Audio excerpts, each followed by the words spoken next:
예, 여러분 반갑습니다. 제7장 하겠습니다. 제목은 가정예배가 공예배를 대신할 수 있습니까? 입니다. 여러분, 웨스트민스터 신앙고백서 작성자들은 가정예배를 아주 중요하게 생각했거든요. 그러나 가정예배를 중요하게 생각했다고 해서 가정예배가 공예배를 대신한다라고 생각했던 사람은 없습니다. 역사 속에서도 그렇게 가르치지 않았고요. 그런데 가정예배가 공예배를 대신할 수 있다고 생각하는 분들이 자주 언급하는 것 중에 하나가 빌레몬서입니다. 빌레몬서는 한 장으로 이루어져 있는데 1절, 2절을 보면 빌레몬에게 편지하면서 네 집에 있는 교회에 편지한다 이렇게 하죠. 빌레몬의 집에 있는 교회에게 편지한다. 그래서 어떤 사람들이 이렇게 말하죠. 빌레몬서는 바울 서신의 13개의 서신 중 가장 개인적인 서신 아니냐. 그리고 이 바울 서신은 빌레몬이라는 개인에게 보냈는데 빌레몬의 집안에 있는 가정교회에게 네 집에 있는 교회라 하지 않았냐. 그러면 가정예배도 교회 아니냐. 그리고 공예배 아니냐. 이렇게 주장하시는 분이 있거든요. 이것은 아주 성경의 문맥을 착각한 것입니다. 여러분, 첫 번째로 생각해야 될 게 제가 고등학교 때 가지고 있던 주석 성경에 빌레몬서에 이렇게 되어 있었습니다. 바울 서신 중 가장 사적이고 개인적인 서신, 이런 식으로 적혀 있었습니다. 오늘날 많은 분들도 그렇게 생각하거든요. 주석 중에 그렇게 설명되어 있는 주석도 있습니다. 이것 때문에 빌레몬서는 공교회적이다라고 생각을 하지 않는 분들이 아주 많습니다. 여러분, 빌레몬서가 사적인 서신일까요? 그렇지 않습니다. 빌레몬은 골로새 교회의 목회자입니다. 목회자인 빌레몬과 내 집에 있는 교회라고 했는데 왜 내 집에 있는 교회냐 하면 사도시대 당시에는 예배당을 따로 짓지 않았어요. 역사 속에, 교회사 속에서도 최초의 예배당은 아직 고고학적으로도 3세기 이전까지는 잘 발견이 되지 않고 있는 걸로 알고 있습니다.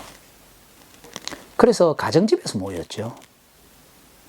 여러분, 사도행전 18장 7절 8절을 보시면 사도 바울이 고린도에 있는 회당에서 복음을 전하다가 반대하는 유대인들을 피해서 고린도 교회를 개척합니다.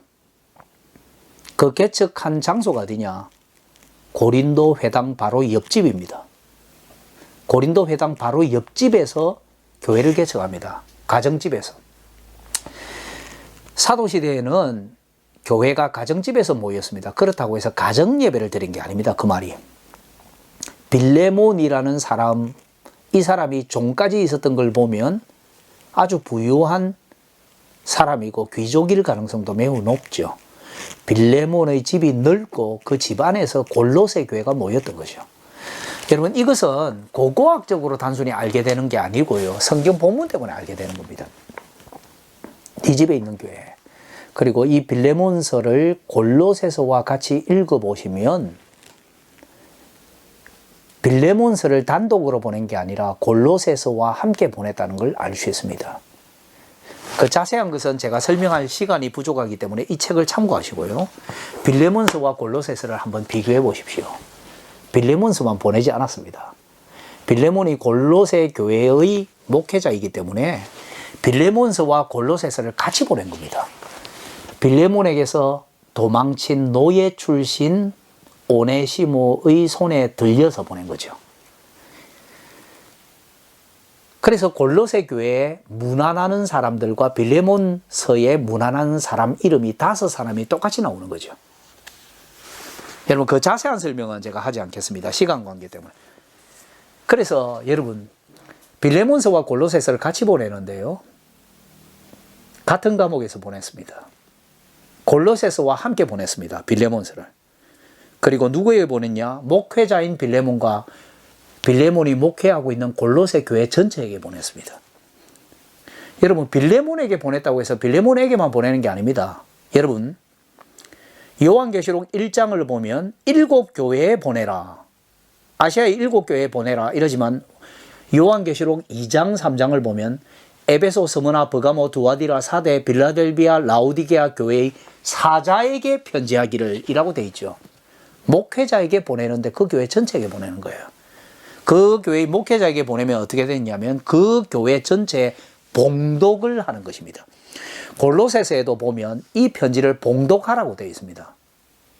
즉 같은 과목에서 골로새서와 함께 목회자인 목회자인 빌레몬뿐 아니라 그 교회 전체에게, 골로새 교회 전체에게, 그리고 오네시모라는 노예 출신의 직분자의 손에 들려서 골로새서와 빌레몬서 둘 다 말입니다. 그리고 사도 바울의 공교회적인 서신으로 보낸 것입니다. 그리고 문안하는 인사를 하는 사람이 동일합니다. 그뿐 아니라 이 편지를 봉독하라라고 골로새 마지막에 되어 있습니다. 봉독이라는 것은 교회 전체가 알도록 하라는 겁니다. 그래서 빌레몬 한 사람에게 보낸 사적인 서신이 아닙니다. 공교회적인 서신입니다. 빌레몬에게서 도망친 노예죠. 그래서 빌레몬이 먼저 용서해야 됩니다. 그뿐 아닙니다, 여러분. 빌레몬이 그냥 도망친 노예를 용서하라, 나에게 도둑질해 한 내 재산을 파손한 사람을 용서하라, 여기까지만 담고 있다면요, 이게 불경과 무슨 차이가 있습니까? 여러분, 빌레몬서 역시 성경이고 우리에게 구원을 주시는 하나님의 능력입니다. 빌레몬서는 먼저 빌레몬에게 용서해 달라고 합니다. 두 번째, 형제로 대하라고 합니다. 이제는 노예가 아니고. 노예였죠. 도망쳤죠. 용서하기 힘듭니다. 용서하라 합니다. 두 번째, 만일 손해본 것이 있으면 내가 갚아주서라도 그렇게 할 테니까 용서해 달라고 합니다. 세 번째, 용서뿐 아니라 형제로 대하라 합니다. 네 번째, 오네시모는 이제 단순히 노예 정도가 아니라, 단순히 기독교인이 되어서 회심한 그리스도인 정도가 아니라 이제 나의 신복이다. 오네시모는 그리스도인이 된 사람 정도가 아니라 말씀 사역자가 되었다라고 소개하는 겁니다. 그리고 이 오네시모를 골로새 교회에 보내죠. 골로새 교회 전체가 알게 합니다. 골로새 교회의 직분자로 받으라는 겁니다. 노예를 용서합니다. 용서할 뿐 아니라 형제로 대합니다. 거기서 더 넘어가 골로새 교회의 목사로 대합니다. 이것이 바울의 편지가 갖고 있는 내용입니다. 무엇이 이를 가능하게 할까요?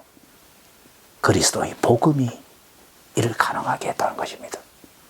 우리는 모든 성경에서 그리스도를 빼면 안 됩니다. 그리스도를 성경에서 발견해야 되는 거죠. 그리스도 때문에 이것이 가능했던 거죠. 여러분, 이걸 보면 내 집에 있는 교회가 가정예배를 드리고 있다는 뜻이 아니라는 걸 알게 되죠. 골로새 교회를 가리키는 겁니다. 그뿐 아니라 아까도 언급했듯이 고린도 교회는 처음에 고린도 회당 바로 옆집에서 시작했습니다.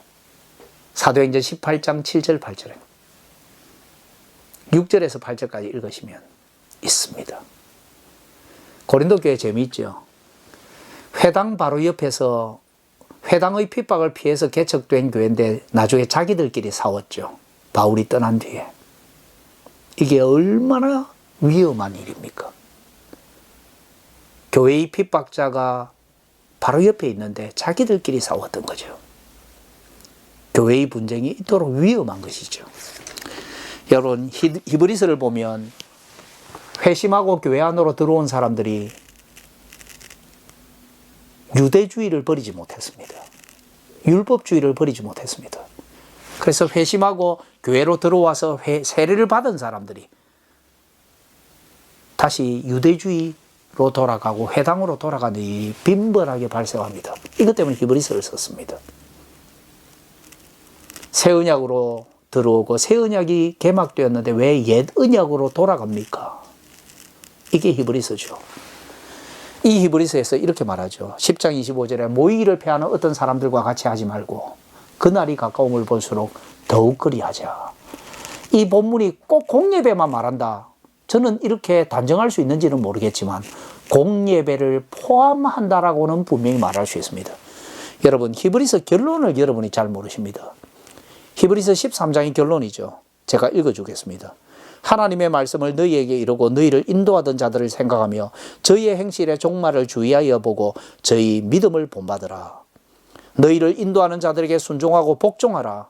저희는 너희 영혼을 위하여 경성하기를 자기가 회개할 자인 것 같이 하노라.